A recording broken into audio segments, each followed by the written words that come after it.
Salve, Texugo, beleza? Vamos lá. Cara, eu queria falar com vocês, ó, não sei se todo mundo aqui do chat e todo mundo aqui, nós três, jogou o Demon's Souls do Play 3, mas a gente tem que falar da importância dele, como o Igor falou aí. Ele foi o primeiro Souls, né, que foi feito, né, nesses moldes dessa gameplay que acabou depois fazendo tanto sucesso. E era um jogo que não tinha tanto apreço, assim, até pela Sony, né, os pessoal da Sony que jogou falaram que não via muito futuro no jogo, né. Só que foi aquele jogo que foi de boca em boca, ganhando seu espaço ali aos poucos, né, Igor? Se você quiser falar um pouco também a respeito disso, da importância que foi o Demon's Souls aí, pra gente ter também depois, né, o Elden Ring, hoje que a gente gosta muito, Bloodborne e tudo mais. Foi um jogo ali que a From Software apostou, o primeiro jogo, se eu não me engano, acho que foi do Miyazaki como diretor, né, de games, diretor principal.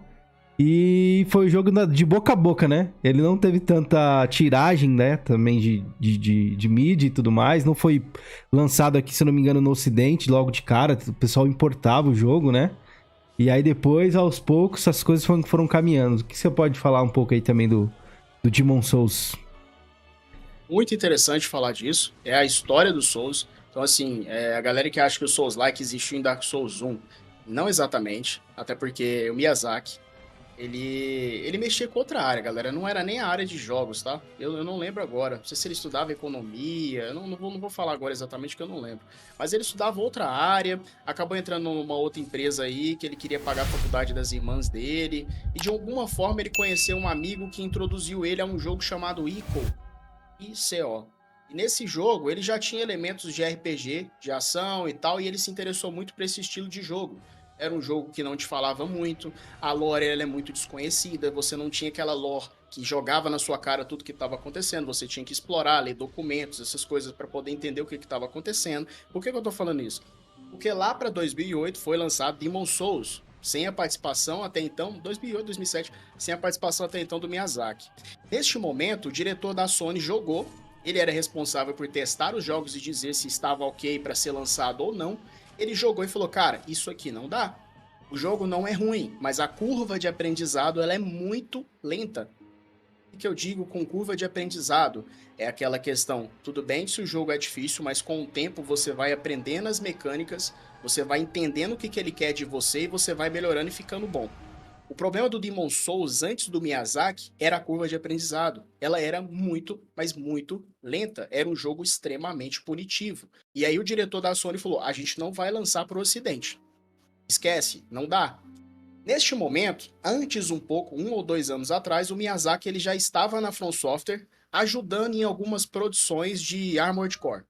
Ele chegou a ajudar na produção do primeiro Armored Core, depois ele ajudou a criar o próximo Armored Core, e aí quando ele viu Demon's Souls, eu acho que aquela lembrancinha de Ico veio na cabeça dele, aquela vontade de trabalhar com RPG, ele sempre foi um fã de Berserker, do anime, né? Então ele sempre gostou dessas coisas de um guerreiro com uma espada grande, encarando monstros gigantescos 10 vezes maior que ele. E aí naquele momento, ele pensou, inclusive tem entrevista que ele afirma isso, cara, Demon's Souls já era meio que um fracasso, vamos dizer assim, naquela época. Muita gente não comprou a ideia, né? Só no Oriente. Muita gente não comprou a ideia, a gente não vai lançar no Ocidente. Então, o que custa eu inovar algo que já deu ruim? No máximo, se der bom, vai ser ótimo. Se der ruim, já estava ruim. Então, eu não tenho nada a perder com isso. E é onde o Miyazaki entra a melhorar o Demon's Souls. Em 2009, surge um Demon's Souls, como é que eu diria? Eu vou falar uma palavra que nem existe aqui, mas hidetakizado. Porque ele entra nisso aí, ele começa a trazer muitas ideias, muitas coisas diferentes para o gênero. A concepção mais dark, ele melhorou a mecânica. A curva de aprendizado, ela continuou lenta, mas ela ficou de uma forma que dá para você chegar nela. E que não fazia as pessoas desistirem tanto. E foi aonde Demon's Souls começou a ser vendido no Ocidente. Aí Miyazaki já está sendo, como é que fala? Ele começava a ser conhecido pela comunidade. Ali o Miyazaki, ele teve as inspirações para vir a criar o primeiro Souls raiz chamado Dark Souls 1. Então Demon's Souls é inerente e muito uma escola, né, pra pra equipe, pro Miyazaki, tudo. Demon's Souls foi essa escola aí. Vamos dizer, a beta do que seria o Dark Souls, né? Inclusive é uma IP da Sony, Demon's Souls, por isso que não teve, tipo, um Demon's Souls 2, porque a Sony não se interessou em estar lançando uma sequência do jogo. Então, o que eles fizeram? Cara, Vamos pegar tudo que a gente tem aqui e vamos aí trabalhar em algo que a gente queira novamente desse estilo que a gente gostou de fazer e eu acho que tem futuro aqui. Então eles pegaram um nome bem parecido, né? Demon Souls e Dark Souls e tacaram pau, graças a Deus que eles conseguiram aí um financiamento aí com a From Software, né? From Software viu que sim, tinha potencial esse estilo novo de gênero de jogos. E aí que a gente veio pro Dark Souls, né? Que aí foi não sei se foi talvez o grande boom, mas foi muito mais popular que o Demon Souls, né? Que acho que a maioria da galera aqui do chat não deve ter jogado. Mas a gente já viu uma evolução ali no Dark Souls, né? A gameplay já era um pouco mais fluida.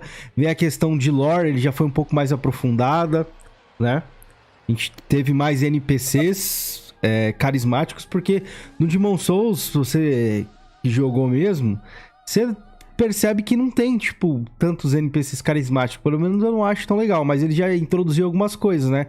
Como o próprio Firelink Shrine, que é do primeiro jogo, né? Veio na base de Nexus. Ele abandonou algumas coisas, foi aquele mundo de tendências que eu achava péssimo, que é puro white, puro black, né? Essas coisas que tem lá pra você poder fazer a platina, a galera até que sabe disso. Mas foi uma escola ali e os caras melhoraram bastante aí já no Dark Souls 1. Mas trouxe mais ou menos a base, né, mecânica de lá. Por exemplo, a esquiva de rolagem, o personagem ficar pesado com uma armadura grande, uma armadura menor, ter as suas builds, as suas classes, trazendo mais, né, pro lado do RPG ali que já existia. E trazendo um estilo único de gameplay. Pelo menos eu não lembro assim. Foi o primeiro jogo que eu joguei nessa temática, né? De travar a mira, ser bem mais travado, ter essa questão de cadência com a estamina, né? Tudo mais, ter o parry, também que é uma mecânica que já existe lá desde do Demon Souls. Ter também o backstab, onde você chega próximo ali, atrás do inimigo e consegue dar um ataque crítico, né? Isso acabou sendo um fator determinante e também uma característica forte ali do que seria os Souls-likes ou os Souls aí, daí pra frente. Deu pra gente falar um pouco a respeito aí do Demon Souls.